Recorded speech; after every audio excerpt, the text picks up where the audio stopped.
नमस्कार दोस्तों। तो बात है 2 दिसंबर सन 1984 की अर्धरात्रि की, जब भोपाल में कई हजारों लोगों की जान चली गई थी तथा कई लाखों लोग इससे आंशिक रूप से प्रभावित हुए थे।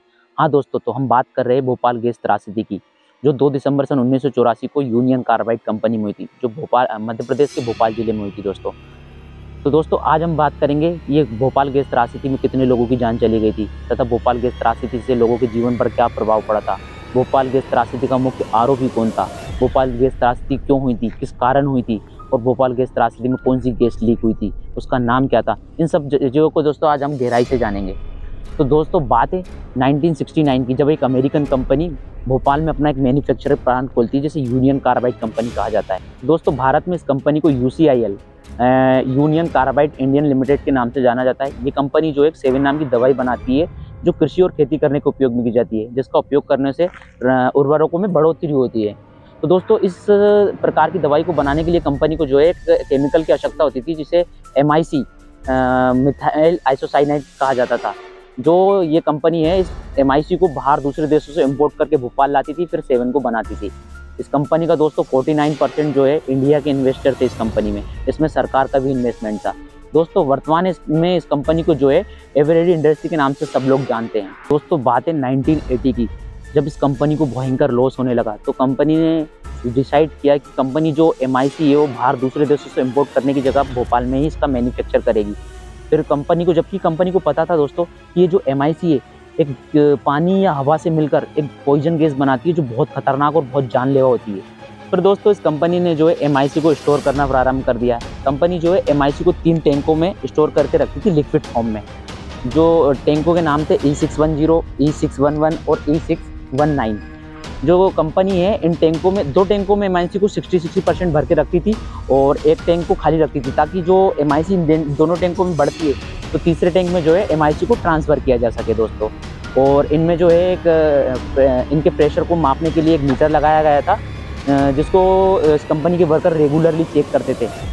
और इसके लिए एक अलार्म भी लगाया गया था, यदि ये मीटर का प्रेशर खतरे से बाहर जाता है तो वो अलार्म बजता था दोस्तों। लेकिन वो सब जो है दोस्तों इस कंपनी के सेफ्टी इश्यूज थे, जिसके कारण ये जो है धीरे धीरे जो है ख़राब होने लगे। तो दोस्तों इन टैंकों को 40% इसलिए खाली रखा जाता था ताकि इनमें जो है नाइट्रोजन डालकर इन पर दबाव बनाया जाए, ताकि जो है वो गैस जो है MIC जो है इन टैंकों से बाहर ना निकले। और दोस्तों इन टैंकों में जो है 2 पाइप लगाए जाते थे, 2 पाइप, जिनमें से एक पाइप होता था जो पॉइजन गैस, इन टैंकों में से जो पॉइजन गैस होती थी उसको बाहर निकालकर स्ट्रप ब्रेंड में छोड़ता था, जो जिससे वो गैस को जलाकर नष्ट कर देता था। और दूसरा जो टैंक होता था दोस्तों उसमें जो है नाइट्रोजन छोड़कर, जब कभी यदि टैंकों में नाइट्रोजन कम पड़ती थी तो उनमें नाइट्रोजन छोड़कर उस पर दबाव बनाया जाता था, और जिससे क्या है MIC वहीं बनी रहती थी और MIC बाहर नहीं निकलती थी दोस्तों, लीक नहीं होती थी बोला जाए तो। और इनमें जो पाइप लगे थे इनको रेगुलरली साफ किया जाता था कंपनी के वर्करों द्वारा, उनका रेगुलरली रूटीन था दोस्तों यहाँ पर। तो अब बात है सन 1981 की, इस कंपनी में गैस लीक होने से पहले के हादसे की। इस कंपनी में एक हादसा हुआ था जिसमें एक शख्स थे इस कंपनी के वर्कर मोहम्मद अशरफ साहब, जिनकी डेथ जो है इस कंपनी में कई सेफ्टी इशू और या फिर MIC या कोई रासायनिक गैस के कारण हो गई थी। फिर भी इस कंपनी ने इसमें कोई सुधार नहीं किया और बेखौफ तरीके से काम कर रही थी दोस्तों। लेकिन एक शख्स थे जिनका नाम था राजकुमार केशवनी, जो भोपाल के जर्नलिस्ट थे। उनको इसकी डेथ से बहुत फ़र्क पड़ा, क्योंकि वो मोहम्मद अशरफ साहब के परम मित्र हुआ करते थे दोस्तों। और मोहम्मद अशरफ साहब ने उनको उनकी डेथ से पहले बताया था कि ये कंपनी में कई प्रकार के सेफ्टी इशू है और कभी भी यहाँ पे बहुत बड़ा हादसा हो सकता है। फिर क्या था दोस्तों, जब उनकी डेथ हो जाती है तो अपने केशवनी साहब थे, उन्होंने एक रिपोर्ट तैयार करी, इस पर गहन स्टडी करी और कई प्रकार की रिपोर्टें बनाकर और बड़े बड़े हेडिंगों में अखबारों में छापा इस कंपनी के बारे में। और एक अलग रिपोर्ट बनाकर उन्होंने सरकार और गवर्नमेंट और अपने सुप्रीम कोर्ट को भेजी। लेकिन इसका कंपनी पर, सरकार पर और स्थानीय लोगों पर कोई फर्क नहीं पड़ा, और लोग जो है बल्कि इन्हें केशवनी साहब को पागल समझने लगे और कहने लगे ये तो ऐसे ही है, कुछ भी करते रहते हैं। तो दोस्तों अब हम बात करेंगे इस कंपनी में सेफ्टी इशू की। इस कंपनी में कई प्रकार के सेफ्टी इशू थे दोस्तों। जिसमें से कंपनी में जो टैंक लगे थे उनको नापने के लिए एक प्रेशराइज मीटर लगा हुआ था, वो पहले से ही खराब था दोस्तों। यदि प्रेशर जो है खतरे से बाहर जाता था तो उसके लिए एक मीटर लगा था दोस्तों, वो भी खराब था दोस्तों। इन टैंकों में जो पाइप लगे हुए थे जिनसे नाइट्रोजन और पॉइजन गैस को बाहर निकाला जाता था, ये पाइप भी कई प्रकार से लीक थे, खराब थे दोस्तों। लेकिन कंपनी जो है इन पाइपों को रिप्लेस कराने की जगह है इन पाइपों में थोड़ा बहुत काम करवा के और काम चलाऊ तरीके से काम चलने देती थी। और दोस्तों फिर तो अब बात आती है गैस रिसाव वाले दिन की। तो दोस्तों दिन था 2 दिसंबर और अर्धरात्रि को हर रोज की तरह इस कंपनी के वर्कर आते हैं और आकर जो है पाइप साफ करते हैं। और वो पाइप साफ करने के लिए पाइपों में पानी डालते हैं और वो देखते हैं कि पाइप में जो पानी है वो दूसरी तरफ से बाहर नहीं निकल रहा था। वो जाके सुपरवाइजर को बताते हैं और कहते हैं कि इससे पानी जो है बाहर नहीं निकल रहा है। सुपरवाइजर कहता है कि ये छोटे मोटे इश्यूज तो रोज होते रहते हैं, पानी जो है वो निकलने लगेगा थोड़ी देर से, आप इस बाल को चालू रहने दो, तो जो दूसरे शिफ्ट के लोग आएंगे वो इस पानी के बाल को बंद कर देंगे। फिर क्या था दोस्तों, समय था रात का 10 बजे और गैस टैंक नंबर E610 में जो है पानी धीरे धीरे जाने लगा। आमतौर पर क्या होता है दोस्तों, इन पाइपों में जो है एक सिल्फ वाइंड नाम की चीज़ लगी होती है जिससे जो है पानी टैंकों में नहीं जाता था, लेकिन उस दिन वो सिल्फ वाइंड भी नहीं लगा था दोस्तों। और फिर क्या था दोस्तों, पानी जो है टैंक नंबर E610 में धीरे धीरे जाने लगा। और जैसा कि हमने आपको बताया था, पानी के अंदर यदि MIC मिलती है तो खतरनाक जहरीली गैस बनाती है जो जानलेवा होती है दोस्तों। और फिर दोस्तों फिर क्या था दोस्तों, फिर जो है हमें था 11:45, जो गैस धीरे धीरे लीक होने लगी दोस्तों। और दोस्तों यही वो टैंक है E610 जिससे गैस लीक हुई थी दोस्तों। और 2 घंटे के अंदर दोस्तों पूरे गैस ने पूरे भोपाल को अपनी चपेट में ले लिया दोस्तों। और जब कंपनी के वर्करों के आंखों में जलन होने लगी, गले में जलन होने लगी, सांस लेने में प्रॉब्लम होने लगी, तब जाकर उनको पता चला कि गैस लीक हुई है। फिर उन्होंने जो दोस्तों पूरी कंपनी में देखा कहाँ से लीक हो रहा है, सब चीज़ें देखी, लेकिन उन्हें कुछ नहीं पता और कुछ नहीं पता चला। और फिर जब उनको पता लगा कि जब ये जो समस्या है हमारे हाथ से बाहर चली गई है, तो फिर उन्होंने भागना आरम्भ कर दिया। आजू बाजू आपको दिख रहे हैं यही वो टैंक है जिनसे MIC लीक हुई थी दोस्तों। एक जो टैंक था जिससे गैस लीक हुई थी हमने आपको बताया था, और इन्हीं में MIC को स्टोर करके रखा जाता था दोस्तों। जैसा कि दोस्तों हमने बताया था, इन टैंकों में पाइप लगा हुआ था जिससे पॉइजन गैस को बाहर निकाला जाता था और विंड स्क्रब में छोड़ा जाता था जो पॉइजन गैस को जलाकर नष्ट करता था। लेकिन इसके लिए जो दोस्तों रोजाना जो है इसमें एक स्विच होता था, उसको चालू करना पड़ता था, तब जाके ये प्रक्रिया प्रारंभ होती थी। लेकिन जिस दिन ये गैस लीक हुआ था उस दिन दोस्तों ये स्विच भी बंद था, जिसके कारण ये गैस लीक हुई दोस्तों। ये वही विंड स्क्रबर है जिससे गैस लीक हुई थी और इसी से पॉइजन गैस को जलाया जाता था दोस्तों। और जो गैस थी वो उसका रंग हल्का हल्का पीला था दोस्तों। और यही से दोस्तों गैस जो है धीरे धीरे भोपाल में फैलने लगी दोस्तों। कहा जाता है कि कंपनी में ऐसे गैस लीकेज होने से बचने के लिए 2 अलार्म लगाए गए थे, जिसमें एक अलार्म था जो कंपनी के वर्करों के लिए था और जो दूसरा अलार्म था वो कंपनी के आजू बाजू जो लोग रहते थे उनके लिए लगाया गया था।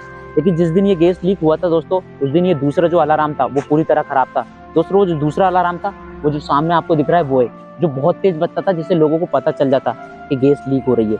लेकिन ये खराब था तो पता ही नहीं चला दोस्तों, और गैस ने पूरे भोपाल को ऐसे ही पूरी तरह तहस-नहस कर दिया। इस कंपनी के आसपास जो लोग रहते थे वो अधिकतर जो झुग्गी बस्तियों में रहते थे। जब ये गैस लीक होती है तो वो लोग जो झुग्गी बस्तियों में सोए रहते वो सोए रह गए। कुछ लोग जो है इस गैस लीक से लड़ते मरे दोस्तों। कहा जाता है कि भोपाल में पूरा अफरा तफरी का माहौल था दोस्तों। और कहा जाता है दोस्तों इस गैस लीक से लगभग 15,000 लोगों की जान चली गई थी। और इस गैस लीक से लगभग 5 लाख से अधिक लोग जो है इससे आंशिक रूप से प्रभावित हुए थे, जो कई प्रकार की अपंगता और कई प्रकार की बीमारियों से दोस्तों ग्रस्त हो गए थे। और दोस्तों भोपाल में जो है इतना खौफनाक मंजर है दोस्तों, कई लोग अपनी गाड़ियों से घर छोड़ के भाग रहे हैं, कई लोग बसों से भाग रहे हैं, कोई ट्रेनों में चढ़ के भाग रहे हैं। सुबह होती है तो कहा जाता है जो मंजर था भोपाल में वो पूरा खौफनाक था। कई हजारों मृत शरीर ऐसे पड़े हैं जो देखने में डर लग रहा था दोस्तों। इतने मृत शरीर थे दोस्तों, कहा जाता है जिनके अंतिम संस्कार के लिए लकड़ी कम पड़ गई थी। फिर सरकार ने जो है वन विभाग से लकड़ी मंगवाई दोस्तों, और कई हजारों पशु पक्षी वनस्पतियां इस गैस लीक से पूरी तरह नष्ट हो जाती है दोस्तों। जैसे ही सरकार और यूनियन कार्बाइड कंपनी को इसकी खबर लगती है तो वो क्या एक्शन लेती है। होता ये है दोस्तों कि यूनियन कार्बाइड कंपनी जो सबसे पहले अपनी एक टेक्निकल टीम भेजती है, जो कंपनी में जो बची हुई MIC थी उसको कम डेंजरस रूप में बनाती है। वो इस ऑपरेशन को नाम दिया जाता है ऑपरेशन फेथ दोस्तों। और इस कंपनी में जो है बची हुई MIC और कई रासायनिक गैस इनको खत्म करने के लिए सरकार जो है सरकार और कंपनी मिलकर एक मुहिम चलाती है, जो 17 दिसंबर से 22 दिसंबर तक चलती है, जिसमें जो है एमआईसी का प्रोडक्शन किया जाता है, जिसमें सेविन नाम की दवाई बनाई जाती है। और फिर उसमें जो है पूरी तरीके से एमआईसी और ये जो छोटी मोटी गैसें होती थी, जो रासायनिक गैसें होती थी, वो धीरे धीरे पूरी तरह नष्ट हो जाती है। इसमें दोस्तों भोपाल को जो है कई बार खाली करवाना पड़ा था, क्योंकि भोपाल के लोगों में इसमें डर बैठ जाता था, गैस फिर से लीक हो गई है। प्रकार के दंगे हुए दोस्तों, और कई बार जो है भोपाल के लोग जो है यहाँ से भोपाल छोड़कर जाने लगे, कोई दिल्ली जाने लगा।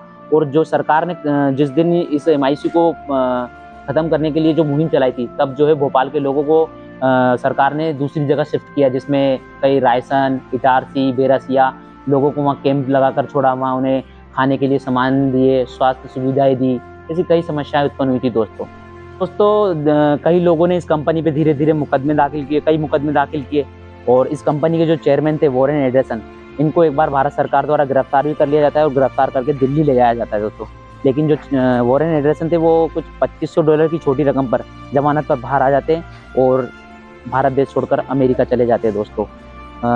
जब हमारे भारत की जो है शासन व्यवस्था दोस्तों इस प्रकार की हुआ करती थी दोस्तों, जो बहुत ही बेकार है दोस्तों। इतने बड़े अपराधी को इतनी आसानी से जाने दिया जाता है दोस्तों। फिर समय बीतता है दोस्तों, धीरे धीरे जो कंपनी के चेयरमैन थे वॉरेन एंडरसन, वो ये जिम्मेदारी अपने सर पर लेते हैं और कई सहकारी कंपनियों को और सरकार को जो है $470 मिलियन की मोटी रकम देने का निश्चय करते हैं, जो उस समय के लगभग 800 करोड़ रुपए हुआ करते थे दोस्तों। और फिर ये केस जो है पूरी तरह बंद हो जाता है दोस्तों। लेकिन जो मध्य प्रदेश की जनता थी, वो इससे पूरी तरह खुश नहीं थी दोस्तों। फिर कुछ समय बाद जो है कई लोग इस पर, बड़े बड़े अधिकारी फिर से केस दर्ज करवाते हैं और आज 40 साल हो गए दोस्तों। आज ये केस वैसे का वैसा फिर भी चल रहा है। बात है 2014 की, जब इस कंपनी के जो चेयरमैन थे वॉरेन एंडरसन, उनकी मौत हो गई थी दोस्तों। उसके बाद भी आज वॉरेन एंडरसन का बेटा जो है आज भी इस कंपनी का केस लड़ रहा है दोस्तों। जब भी दोस्तों ये दिन आता है, वही खौफनाक मंजर, वही खौफनाक तस्वीरें हमारी आंखों के सामने आ जाती है दोस्तों। आज का हमारा वीडियो हम यही समाप्त करते हैं। हम आशा करते हैं हमारे वीडियो द्वारा जो भी आपको जानकारी दी गई है वो इन्फॉर्मेटिव लगी होगी। वीडियो यदि पसंद आई है तो वीडियो को लाइक करना और वीडियो को ज़्यादा से ज़्यादा शेयर करना दोस्तों, ताकि सबको पता चले इस भोपाल गैस त्रासदी में क्या हुआ था। धन्यवाद दोस्तों।